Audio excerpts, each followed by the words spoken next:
مجھے اس بات پر بہت اطمینان ہوتا ہے. اس وقت اگر آپ دیکھیں میں پیچھے چلی جاتی ہوں 30-40 سال پیچھے چلی جاتی ہوں میں جب ہم لوگوں نے بھی لکھنا شروع کیا. یہ وہ دور تھا جب سندھ کی لڑکیاں نام بدل کر لکھتی تھیں, نام چھپا کر لکھتی تھیں اور لکھتے لکھتے اچانک گم بھی ہو جاتی تھیں.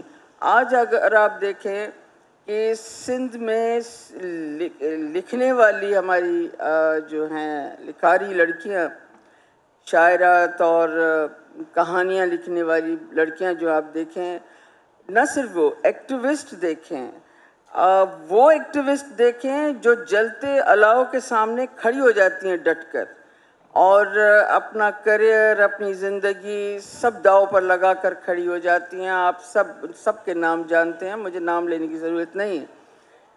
یہ سب سندھی ادب کا بویا ہوا ہے, وہ ادب جو شاہ عبداللطیف بھٹائی سے سچل سائیں سے شروع ہوتا ہے اور آج یہاں تک ہمارے جدید جو کہانی کار ہیں اور شاعر, نوجوان شاعر ہیں, ان تک آ کر پہنچتا ہے. پاکستان کے جتنے بھی یہ ایسے شعراء جنہوں نے اپنے اپنے دور سے انکار اور للکار اور مزاحمت کا جو بیج بویا, تصوف کے نام پر, عشق کے نام پر, وہ عشق کیا تھا انسان سے, انسان کا عشق, ان سب کو صوفی کہہ کر ان کے مزاروں پر چادریں ڈال دی گئیں اور کہا گیا کہ ان سے جا کر دعائیں مانگو. یہ اس سے زیادہ کچھ نہیں ہے, لیکن ایسا نہیں ہے. بلے شاہ وغیرہ کو آپ سب نے پڑھا ہے, لیکن شاہ لطیف کی شاعری میں ایک اور کمال ہے. وہ کمال سندھی ادب میں ایک بیج کی صورت میں موجود ہے. اس کے بغیر ہم کچھ بھی تخلیق نہیں کر سکتے. وہ کمال یہ ہے کہ شاہ سائیں نے دھرتی کے انسان سے محبت کی, جسے ہم سندھی میں مانو بولتے ہیں, مانو سا محبت, آدمی کی, انسان سے بھی آگے فرد کی, آدمی کی, آدمی سے محبت. آدمی جو کپڑے پہنتا ہے پھٹے ہوئے, جو لباس پہنتا ہے وہ میلا مٹی بھرا لباس جو ہے, اس آدمی سے محبت, اس کے ننگے پیروں سے محبت, کانٹے جو اس کے راہوں میں بکھرے ہوئے ہیں, پتے جو اس کے گاؤں کے درختوں پر اگتے ہیں, ان سب کی انہوں نے شاعری کی ہے, گھاس پھوس ہر چیز سے. یہ ہے آدمی کی جڑ. سندھی کہانی, سندھی شاعری, اس کے اندر بہرحال یہ بیج موجود ہے.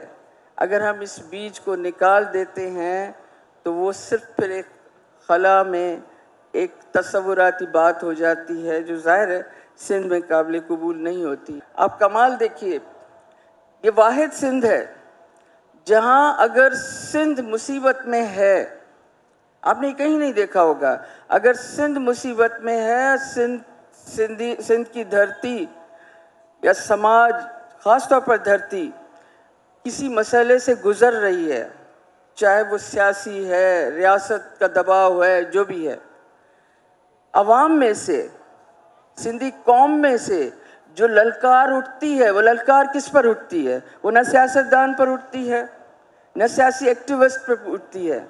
لوگ نام لے لے کر سندھی ادیبوں کو کہتے ہیں کہ ہو کہاں تم, کر کیا رہے ہو, سوئے ہوئے ہو, تمہاری دھرتی کے ساتھ یہ ہو رہا ہے.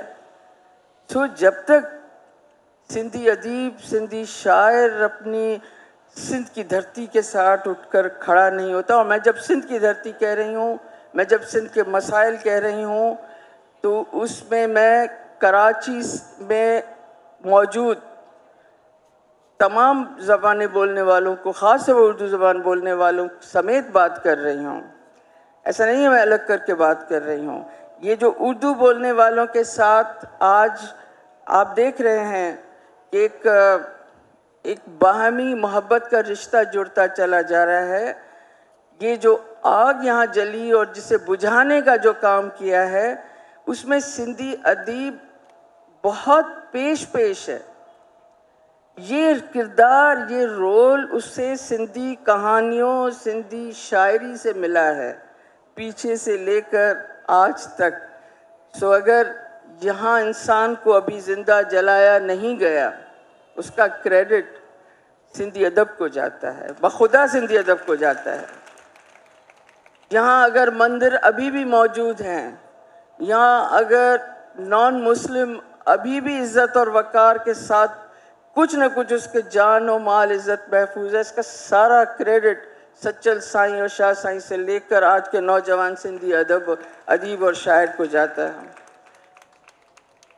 تنقید سے مبرہ نہیں ہے. ایسا نہیں ہے کہ اتنا کوئی آسمانی صحیفہ ہے کہ اس پر تنقید سندھی ادب پر نہیں ہو سکتی. اس میں کمزوریاں بھی ہیں، تنقید کا ضرورت مند بھی ہے. لغاری صاحب جیسے، ممتاز بخاری جیسے نقاد اس وقت ہمارے بیچ میں موجود ہیں، اور میں تو یہ تو جھجکتے ہیں. میں نے کہا کرتی ہوں کھل کر تنقید کریں، ہمارے نام لے لے کر تنقید کریں.